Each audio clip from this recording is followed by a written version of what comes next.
times. I hope you guys can hear me well. It's kind of raining a bit around here, so you may have a bit of interference. I'm not entirely sure. But yeah, so I'm on now. If you can hear me, just pop a little message in the chat saying, yes, caller.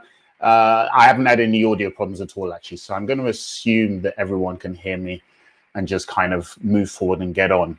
It's just before 1 o'clock, so I'll kind of give the algorithms a little time for everyone to find it, everyone to kind of settle down so we can get on with it. And of course, today, as the caption shows, I'm going to be discussing the Oprah, Harry and Meghan interview. But I'm not going to be going into the detail of it, right, in terms of, you know, who's right, who's wrong. Plenty of other channels are going to do that. This is a pure communication skills session. So I do have a lot of thoughts about it, but I'm not going to get into it in that way. So it's coming up to 1 o'clock. So just going to give a little bit more time for people to kind of find it. And then I'm going to kick off. If you want to put in a message in the chat saying you can hear me, feel free to do so. But I'll be kicking up in a little while. So, well, let me ask actually, first of all, is did you guys watch it, right? I'm pretty much half the globe seems to have watched the interview. So I'm going to assume that you either have watched the interview with Oprah, Harry and Meghan, or if you haven't watched the full interview, you've seen snippets. Or if you haven't yet seen snippets, you're going to be hearing about it from everybody. It was just kind of one of those moments where the world kind of stands still for a moment. So what I wanted to look at is the skill that Oprah brought to bear in this interview, the skill that Oprah brought to bear in this interview in terms of how she was able to communicate to get as much as she did out of Harry and Meghan. Because I've seen a lot of criticism about Oprah and saying, oh, she didn't press them like, you know, investigative journalists would have done, presumably like Harry would have done. 1 second, I think people are just asking how to join the event. So I'm just going to make sure they've all got the link. So, yeah, I've seen a lot of criticism about, oh, you know, how did you know, Oprah, why didn't Oprah press them and you know, push them more? And I think that actually misses the point about how effectively she communicated. So I am going to dissect Oprah's communication style in this video. 1 second, I'm just going to kind of give the link to people so that everyone knows where to find it. There we go. Okay, so let me just change my screen so you can see the screen and the slides. Okay, so now one of the things that you'll hear me say a lot when it comes to listening skills and communication generally is that there are 3 levels to communication. And if you attended one of my workshops on the 5 kind of communication super skills, you'll have heard me talk about this in kind of greater degree. But when it comes to listening, there are also 3 levels to listening. So most people just do listening to respond, right? Listening to respond. That's where what you're doing is just listening so that you can say what you want to say without really paying that much attention to what the other person is saying. And that is kind of level 1 of listening. It's also the level that unfortunately is very, very common amongst all of us, right? We're not really paying attention to what's being said. We're just listening so that we can come back with what we want to say in response.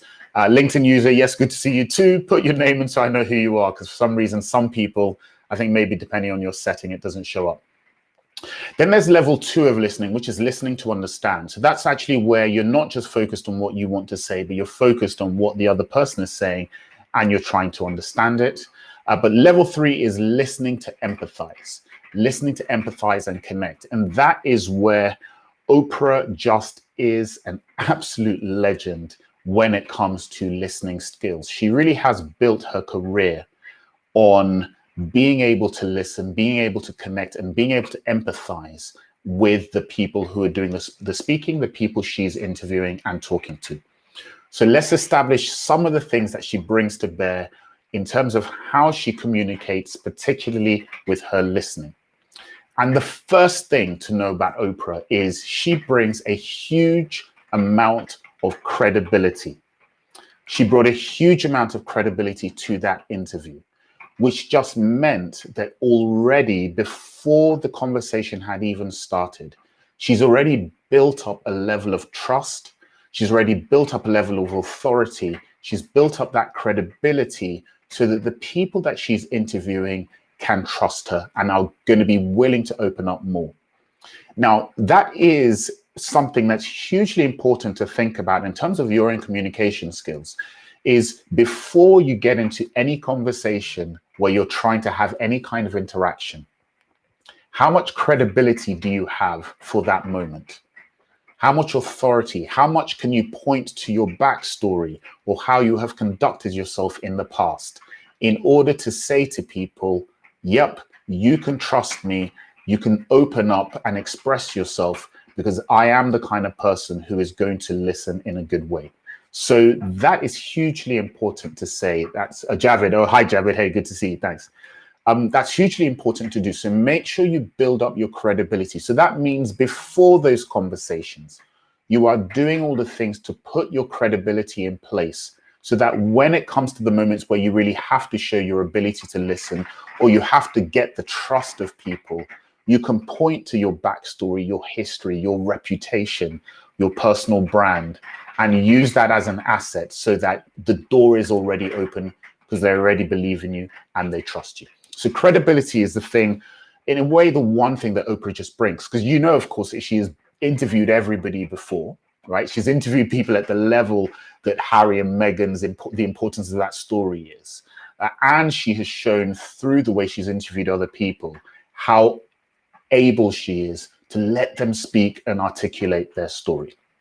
So that's the first thing, credibility. So that's really what we've all got to really work on, is our credibility to be able to listen in a way that people will open up and trust. Okay, so next thing that she does, and she's very good at this, does it all the time with all of her guests, is she establishes a connection.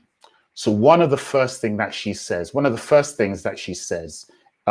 when she meets Meghan is talk about, oh, how she looks lovely because she's pregnant, right? And they're going to reveal kind of whether it's a boy or a girl. But that's the first thing she asks, right? And then, of course, she listens to the answer and kind of wants to see what they're going to say. But there's a very good reason that she does that, right? Because, again, if you've been on my workshops, you know that I always say connection is the highest form of communication. But establishing that connection on kind of a non-controversial issue, an issue that makes them feel kind of warm and disposed towards her, it's already helping them open up by saying, I'm here, I'm really connected to you. Yes, we're going to talk about something and I am going to pay attention, but really you and I are friends, right? You and I are connected. So you can open up and speak your mind because I am the kind of person who's on your side. And that's what she's doing here by not talking, immediately launching into the issues, but just asking her a simple question about her baby. Every kind of parent is going to be proud about their child to be, proud to kind of be able to say whether it's a boy or a girl. And she's just getting it on the right level. Really, really subtle skill, but hugely effective. And for those of us who aren't Oprah, that want to establish that kind of relationship or establish that kind of arena so that people will open up to us and show that we are good listeners. Really, really important that you first of all establish a connection, something that says, I am on your side, so you can be more open than you would be if you were being defensive against somebody who would be interviewing. Somebody brash like Piers Morgan, for instance, who's also been in the news following this interview. So first thing, establish a connection. A few shouts outs. Ulaka says, interesting early point, credibility, will using personal vulnerability and storytelling as an opener to develop our Oprah style cred. Absolutely. And hello, Simone, to you as well. So Oprah and vulnerability, I mean, she's just, again, the queen of it. And that's part of her personal brand, part of the reputation that she has built up. So that's why it's so important to go into any conversation with your reputation doing a huge amount of the work for you. Okay, so let's go on. Let's go on. So the next thing is a moment in the interview when Meghan was being put, or Oprah was putting to Meghan the different tabloid stories that were being written about her or had been written about her. And you could see that Meghan was kind of a little bit hit by this. And she was like, and they'd said, oh, maybe her actions are down to pride or vanity. And Meghan was like, what does it have to do with pride or vanity? So you can see that she was either confused or hurt or concerned about, okay, is this what people are saying about me and how can they say that? And what Oprah does in response is to do something which is a skill that is basically creating a safe space. Creating a safe space. Because you can imagine that once you start to get into the kind of the meat, the substance of the conversation, and if it's going to be a difficult conversation, if you create an environment that feels adversarial, that feels kind of judgmental or difficult, you're going to face somebody who clamps up or doesn't say anything worth saying, or is just so defensive that it becomes a battle and you really don't get any information out of that person at all. But Oprah approaches as a completely different way. And what she says is, I'm just telling you what the stories say, okay? And what she's doing by that is saying, hey, listen, it's not you and me against each other. I'm simply the one bringing forward the problem or the issue. So let's put that kind of here in front of us and let's you and I talk about it. So she's creating a safe space, saying this isn't somewhere where I'm the one actually saying these things. I'm just putting it there on the table and I'm giving you a chance to respond. And what she does is kind of de-escalate in a way and retain that connection by assuring Meghan that it's fine, feel free to speak. I'm still with you. I'm still on your side, so you can open up, right? So just by separating the issue from the people, it allows her to maintain that connection, which keeps Meghan speaking. And this is why Oprah is so good at this. This is why people come on her show. And this is why people say so much more on her shows compared to the interviews where it's kind of that aggressive journalist, battering the person, and all that happens is the person kind of clams up and gets defensive and doesn't reveal that much information. So again, another really subtle, simple skill that Oprah does all the time of creating a safe space for the person or the people that she's speaking with. And actually, you will see how true that was at the very end of the interview in the way that it wraps up. Okay, so that's Oprah creating a safe space. Let's go on to the next skill that she displays. And that is Socratic short questioning. Socratic short questioning. Now, Socratic just meaning that it was actually kind of, I guess, popularized, or it's attributed to Socrates, Greek philosopher or Greek figure, who, in terms of his questioning of his students, would always use short sentences that were just to the point, so that people didn't get lost in ambiguity or lost in kind of a really long question that they start to answer something that's different to the question that was asked. Oprah, all the way through, if you watch the interview, Oprah hardly does any talking. She asks a lot of questions, but her questions are very short, very to the point, and then she allows them to respond. And this is a really good process. So there's a little part in the interview where Harry talks about the invisible contract that exists between the monarchy and the tabloids, right? It's kind of like symbiotic, they'll give us good press and we'll open up to them, that kind of thing, right? So he talks about the invisible contract. Now, Oprah could have said what she thinks that means, or, gone on about her belief that, yes, that's wrong, or maybe that's right, or yes, the media is always. She could have said a lot of things in responding when Harry said this. Instead, all she asked was, how so? How so? And that was it. And then Harry goes on to explain and give more detail.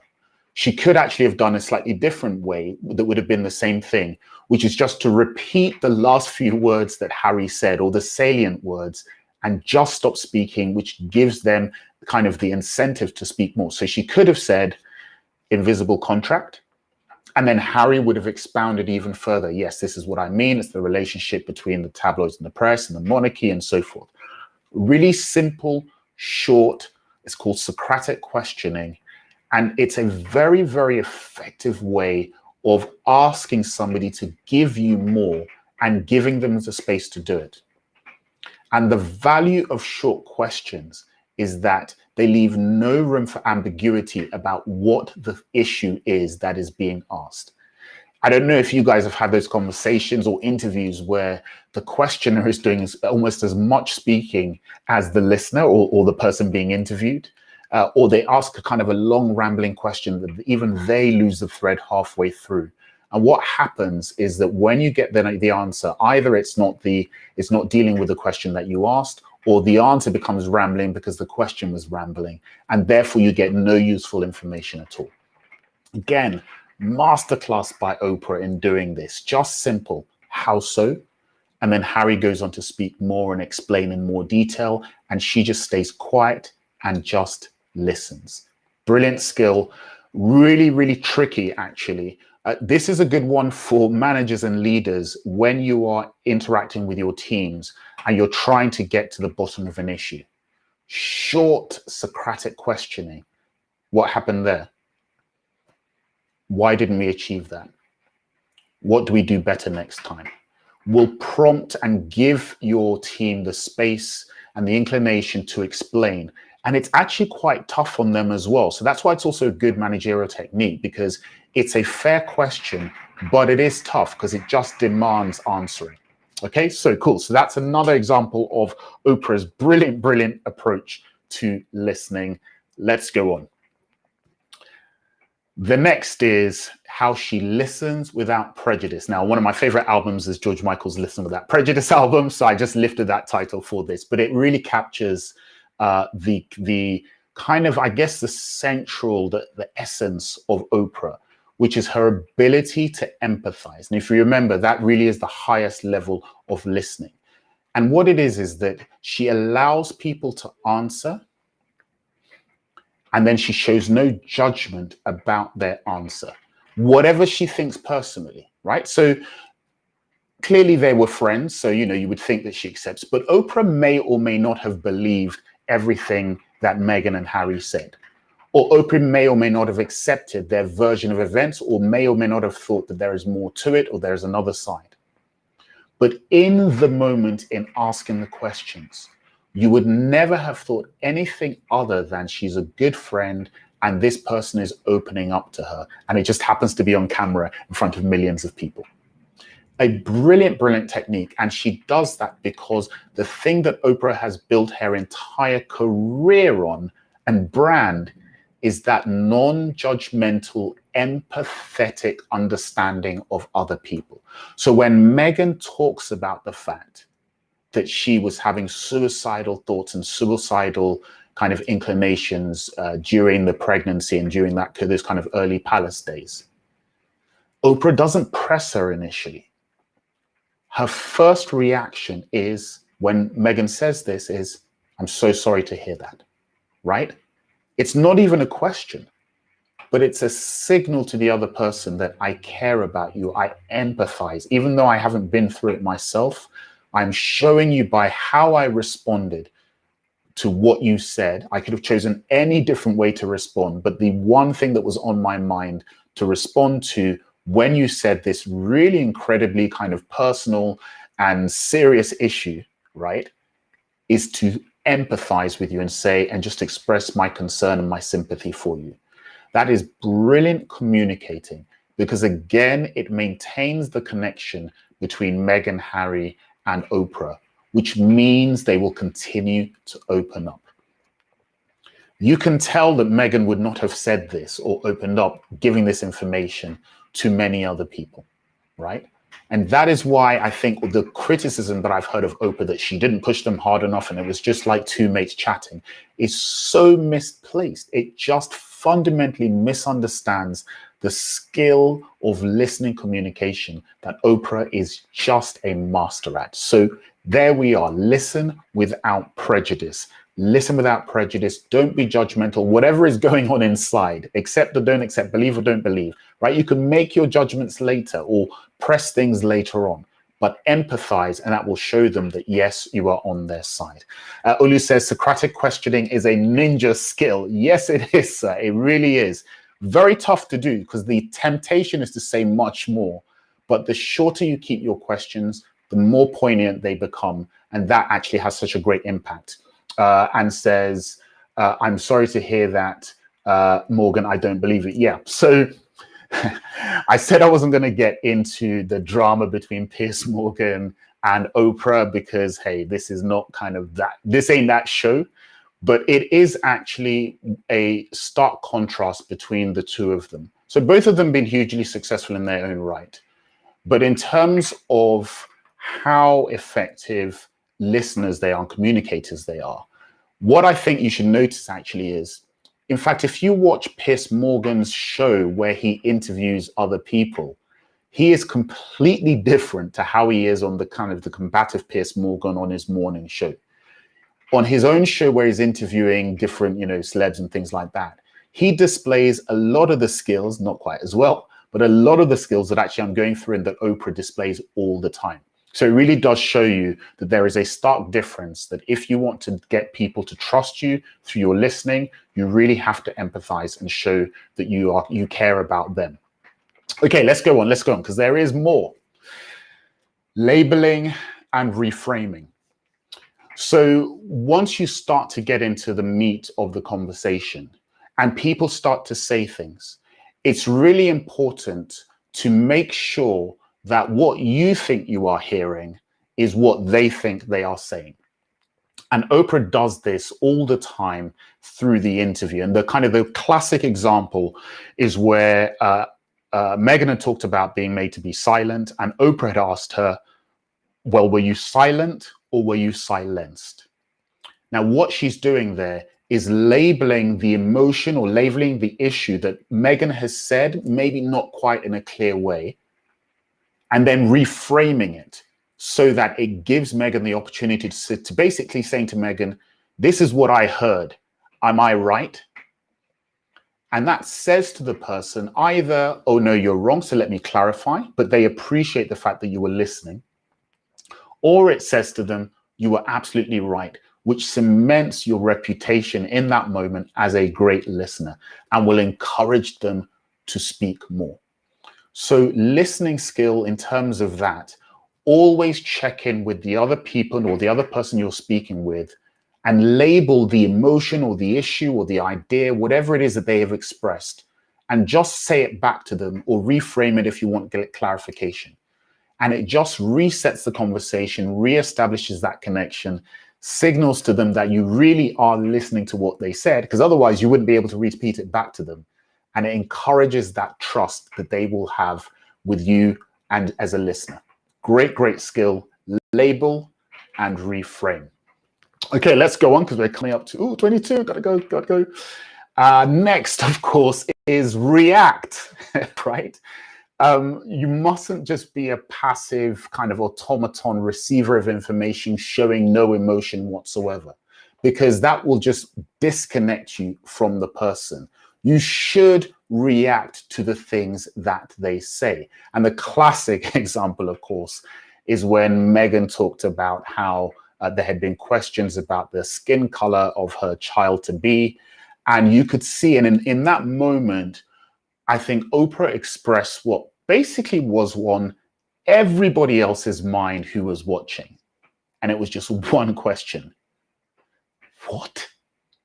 Right? And she kind of did it, and you can see there was animation in her features as well. You must react in the conversations that you are having. It shows that you are paying attention. It shows that the things they are saying are actually having an impact.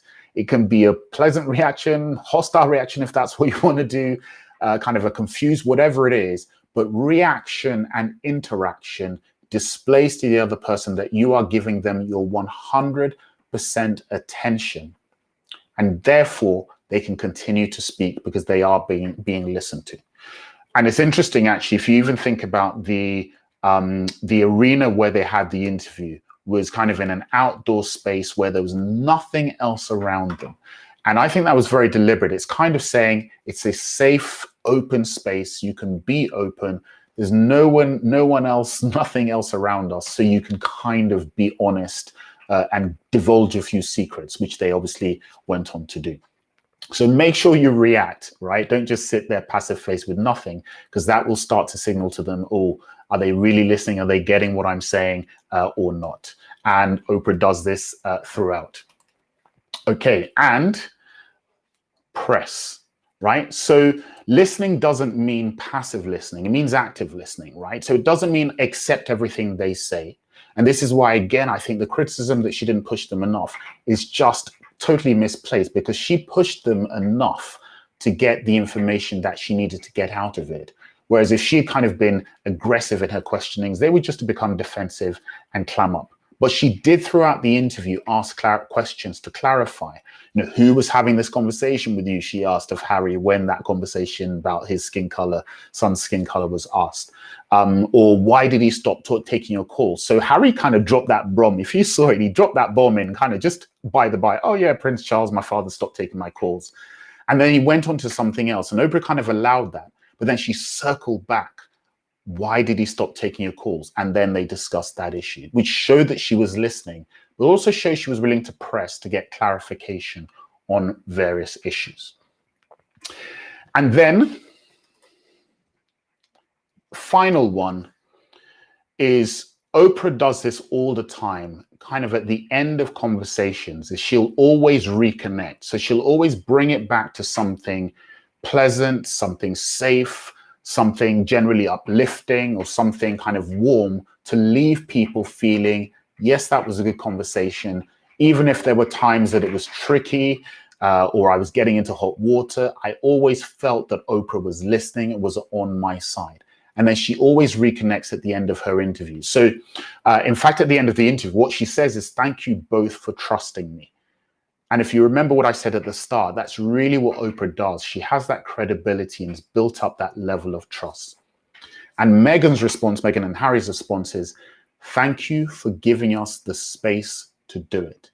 And if you remember, one of the skills that I said that Oprah displays is she creates a safe space so that people can feel free to express themselves fully. And that just signifies how much she did that, because that's the last thing that they say to her. Thank you for giving us the space to do it. And that is why Oprah is an absolute legend when it comes to communicating through listening.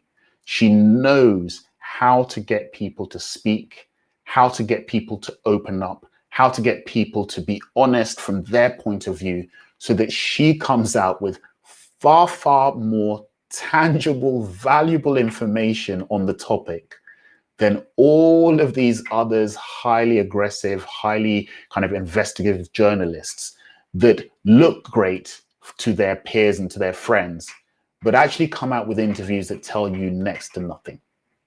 That is why Oprah is a legend. Guys, I just about made it in the 1 hour, in the 30-minute slot.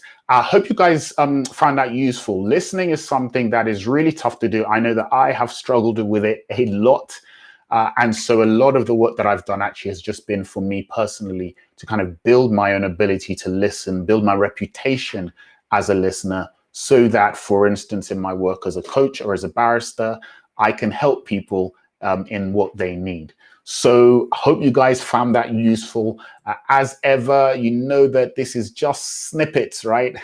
There's so much more to communication skills. I'd love to help you guys if you need it. So just go and click on the button, the link you'll see with this post, or type in greatspeech.co/get-started.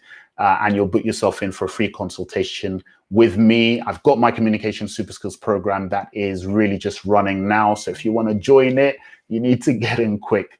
But guys, I hope that was a useful breakdown of the great listening skills of Oprah.